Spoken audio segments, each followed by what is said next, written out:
Gente, muito bom dia, boa tarde, boa noite. Conforme seja a hora que você esteja vendo a postagem desse vídeo, eu acho que você já sabe quem eu sou. Meu nome é Jaime Viana e eu sou mais um entre os milhares a batalhar pela fé que uma vez foi dada aos santos, tá certo? Está escrito assim em 1 Coríntios capítulo 3, versículo 16. Vós sois o templo do Espírito Santo. Eu quero falar neste momento, neste nosso monólogo, do que me traz aqui realmente. É para anunciar, você já tem ouvido várias vezes e tem visto através das mídias sociais que Jesus Cristo é o único caminho. Tem ouvido as pessoas falarem, pregarem, testificarem e até mesmo muitas vezes zombarem de Jesus Cristo.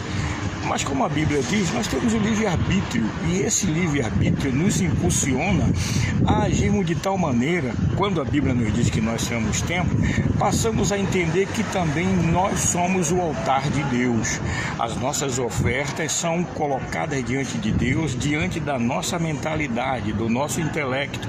Aquilo que antes tinha uma aparência material no Velho Testamento, lá no livro de Êxodo, para ser mais específico, quando o templo era levantado e quando era a hora de se fazer os sacrifícios era feito fora do templo, ou seja, a porta do templo tinha um altar e era colocado o novilho e era espargido, o sangue era derramado e através do sangue os pecados eram cobertos. Hoje, não deixa de ser diferente na sua essência. Primeiro, porque a Bíblia nos aponta para Jesus Cristo como o Cordeiro de Deus, segundo o Evangelho de João, capítulo 1, versículo 29, que tira o pecado do mundo. Esse é o Cordeiro até hoje. Todo aquele que quiser chegar a Deus, ele vai ter que se achegar a Jesus Cristo, vai ter que reconhecê-lo, como diz Provérbios 3,6, em todo o seu caminho, e ele vai endireitar a sua vereda. Vai ter que ser uma pessoa que verdadeiramente reconheça o seu estado de pecador e agora passe a aceitar o sacrifício de Cristo através do seu sangue, como de um cordeiro que foi imolado na cruz do Calvário. Pronto, tá explicadinho isso aí, né? Nós somos o templo. E no final da história, vivemos numa época em que as amizades é algo delicado, é algo perigoso, por que não dizer algo muitas vezes suspeito. Os que são nossos amigos hoje, amanhã se tornam nossos inimigos. Isso não é uma regra, isso é uma exceção, mas faz parte de todo o contexto dessa nossa jornada chamada vida.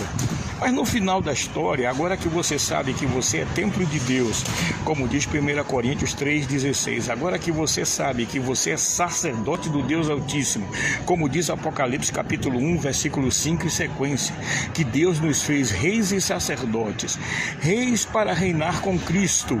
Quando ele vier sobre a glória, quando ele vier para buscar a sua igreja, vamos passar a usufruir tudo aquilo que nós antes estávamos vendo e contemplando pela fé.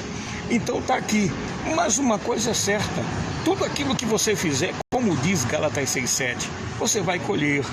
Então, entenda agora a verdade nua e crua nesse nosso relacionamento com Deus. Por mais que você vá à igreja, e isso não quer dizer que você está salvo, por mais que você seja dizimista, isso não quer dizer que você está salvo, mas quando nós cumprimos aquilo que está relatado no Evangelho de João, capítulo 3, quando Jesus disse a Nicodemos, que era um doutor da lei, necessário vos é nascer de novo. E por quê?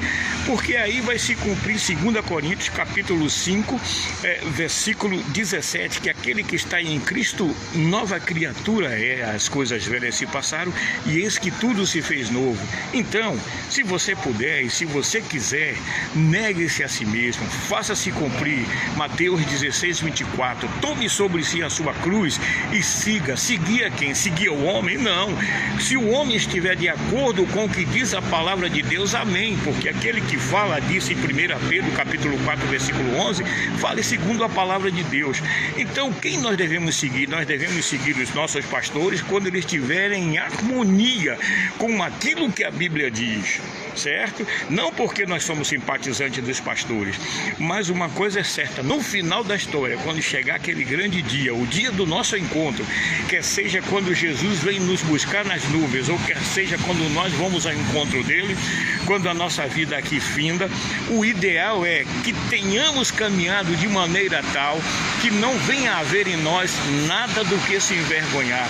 Como disse o apóstolo Paulo em 2 Timóteo capítulo 2, versículo 15, que nós devemos procurar andar diante de Deus como obreiro aprovado, que não tem do que se envergonhar, mas que maneja bem a palavra da verdade. Então está aqui o nosso monólogo de hoje, para que a gente faça uma reavaliação nessa nossa caminhada, nessa nossa jornada chamada vida, para que possamos de maneira tal vivermos, de maneira que agrademos a Deus em tudo aquilo que nós fizermos.